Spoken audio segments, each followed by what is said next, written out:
Você já teve aquela sensação de que existe um potencial gigantesco aí dentro, só esperando para ser descoberto? E se a chave para tudo que se deseja na vida estivesse literalmente na nossa cabeça? Hoje, a gente vai mergulhar a fundo nos segredos do capítulo 4 de Atitude Mental Positiva. Se essa ideia de expandir a mente te interessa, já aproveita e se inscreve no canal, né, para não perder nada do que vem por aí. Vamos juntos descobrir como ligar esse interruptor que pode de verdade mudar tudo. Olha só o nosso roteiro de hoje, é uma verdadeira jornada. Primeiro, a gente vai entender que poder é esse que já existe na nossa mente. Depois, vamos ver um caso real, o de Bill McCall, que foi do fracasso à riqueza usando esse poder. Na sequência, vamos desvendar a técnica-chave por trás disso, a autossugestão. E aí, exploramos as forças invisíveis que nos moldam. E para fechar, a gente chega na fórmula definitiva: conceber, acreditar e alcançar. Então, vamos começar pelo começo, né?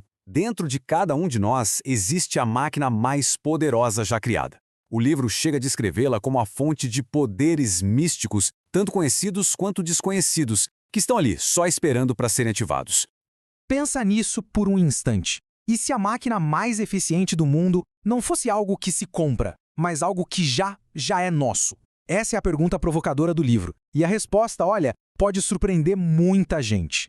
E essa máquina pesa só 1,5 kg. É isso mesmo, o cérebro humano. Com seus mais de 10 bilhões de células, ele é esse mecanismo incrível por onde a mente opera, um verdadeiro dínamo de energia e potencial.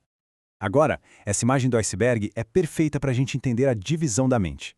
A pontinha que fica para fora da água, a mente consciente, é com que a gente lida no dia a dia.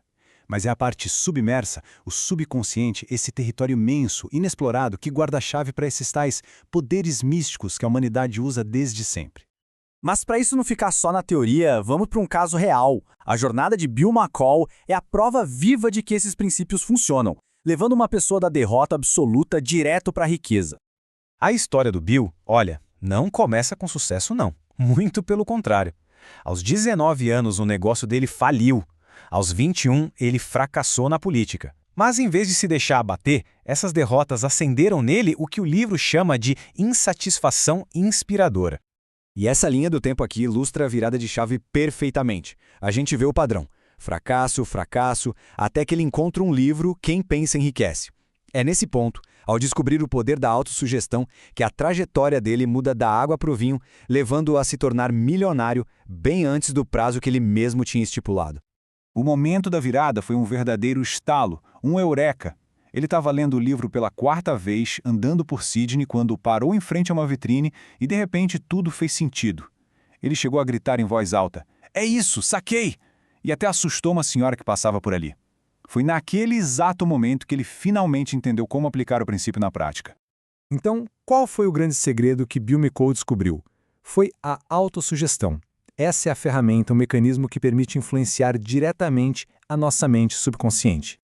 A autossugestão funciona como o controle do que a gente planta no rico jardim da nossa mente. Com ela, a gente pode semear pensamentos criativos. Mas, por descuido, a gente também pode deixar que pensamentos destrutivos criem raízes. No fim das contas, a escolha do que vai crescer ali é de cada um. Tá, mas como se faz isso na prática? O método é bem direto. Primeiro passo: definir um objetivo claro, com data e tudo. Segundo, escrever essa declaração. Terceiro, ler em voz alta, de manhã e à noite. E o quarto passo, esse é o pulo do gato. Sentir a emoção como se o objetivo já fosse real. É essa emoção que conversa direto com o subconsciente. E essa ideia não era totalmente nova. O próprio Bill McCall lembrou que o pai dele já lia sobre um tal de Emile Coué, um pioneiro que usava exatamente essa frase para ajudar na cura de pessoas doentes. O princípio é o mesmo: usar a autossugestão de forma consciente para buscar resultados positivos, seja na saúde ou na riqueza. Mas olha, não é só com a autossugestão que a gente influencia o subconsciente, não. Existem outras forças, muitas delas invisíveis, que também nos moldam o tempo todo. Um exemplo fascinante disso foi um experimento num cinema de Nova Jersey. Mensagens tipo "beba Coca-Cola" piscavam na tela, tão rápido que o olho consciente nem registrava. Mas o subconsciente, ele via tudo. E os resultados? Foram de cair o queixo. As vendas de um produto subiram mais de 57% e de outro, quase 20%. Uma prova clara do quanto o subconsciente é receptivo a sugestões que a gente nem percebe que está recebendo.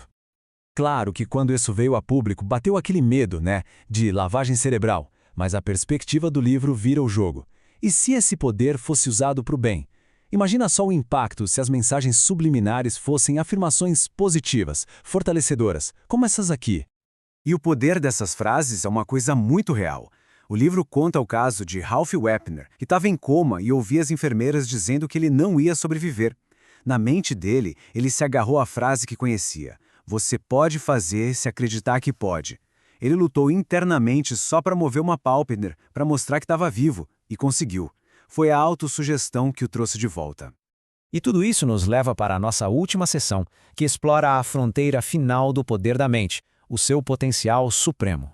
Aqui, a exploração vai ainda mais fundo e toca em fenômenos psíquicos, telepatia, clarividência e até a mente influenciando a matéria. É um território que o livro descreve como eletrizante, mas também perigoso se for explorado sem o preparo certo. E aqui vem um aviso bem sério. O livro é muito claro nesse ponto. Pouco conhecimento é algo perigoso. Para quem deseja explorar esses fenômenos, a recomendação é buscar um guia experiente. Cita-se, por exemplo, o Dr. J.B. Rhine, que dedicou 30 anos a experimentos controlados para separar o que é fato do que é ficção. No fim, tudo, mas tudo mesmo, se resume a esta declaração poderosa, que é o coração de toda essa filosofia. O que a mente humana pode conceber e acreditar, ela também pode alcançar. Da fissão do átomo aos computadores, tudo, absolutamente tudo, começou como uma ideia na mente de alguém. E assim a gente termina com uma pergunta para cada um refletir. Depois de ver tudo isso, da história do Bill McCall até as fronteiras dos fenômenos psíquicos, a questão que fica é: quais poderes da mente alguém se atreveria a explorar? A jornada é individual e o potencial, bom, pelo visto, é ilimitado.